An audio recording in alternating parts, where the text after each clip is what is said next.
You had shared that your colleague, Dr. Stout, is that? I don't want to put you in a position where you have to defend him, but...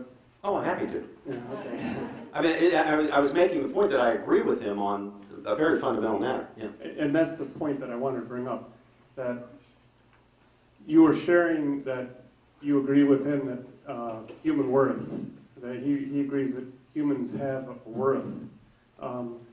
From an atheist standpoint, if we passed a law in this land saying that if your IQ is not 95 or above, then we should either sterilize you or eliminate you, how would he, from his worldview, argue against that?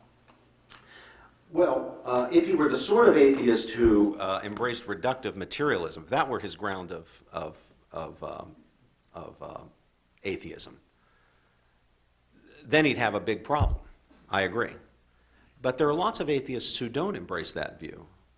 There are traditions such as the Buddhist tradition, at least the Theravada Buddhist tradition. I don't know much about the more northerly Buddhist traditions. But there are some traditions in which there's not theism. You don't have theism. There's not a personal God. But they don't embrace materialism either. They believe in spiritual reality. So there's room for concepts like human dignity. So what someone like Professor Stout has to do, in addition to rejecting a kind of pure reductive materialism, is to ground his view of human dignity in the fact that human beings really do possess these godlike powers, these awesome powers, the powers that when they have been thought to exist, whether in the Judeo-Christian God or in stone outcroppings or anything else that's identified with divinity, have called forth a reaction or a response of awe and respect.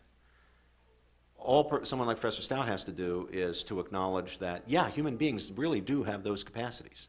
Those capacities are the ground of dignity.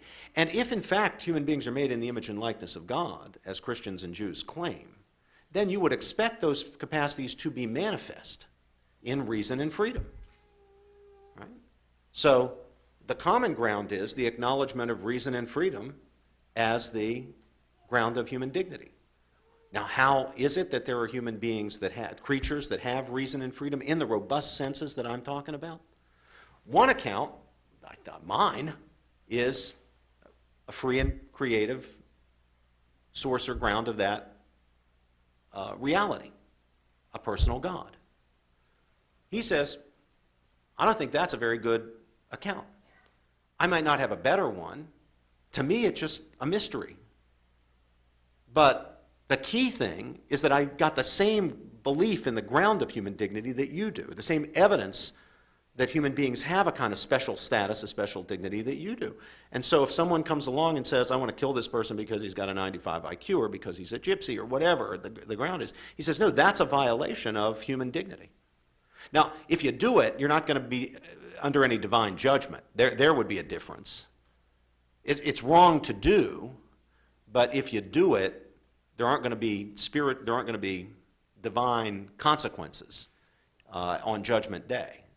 He would say there's not going to be any Judgment Day because there's no God to cast ultimate judgment. But it would still be wrong to do. We still have a conclusive reason not to do it, grounded in the dignity of human beings as creatures possessing reason and freedom.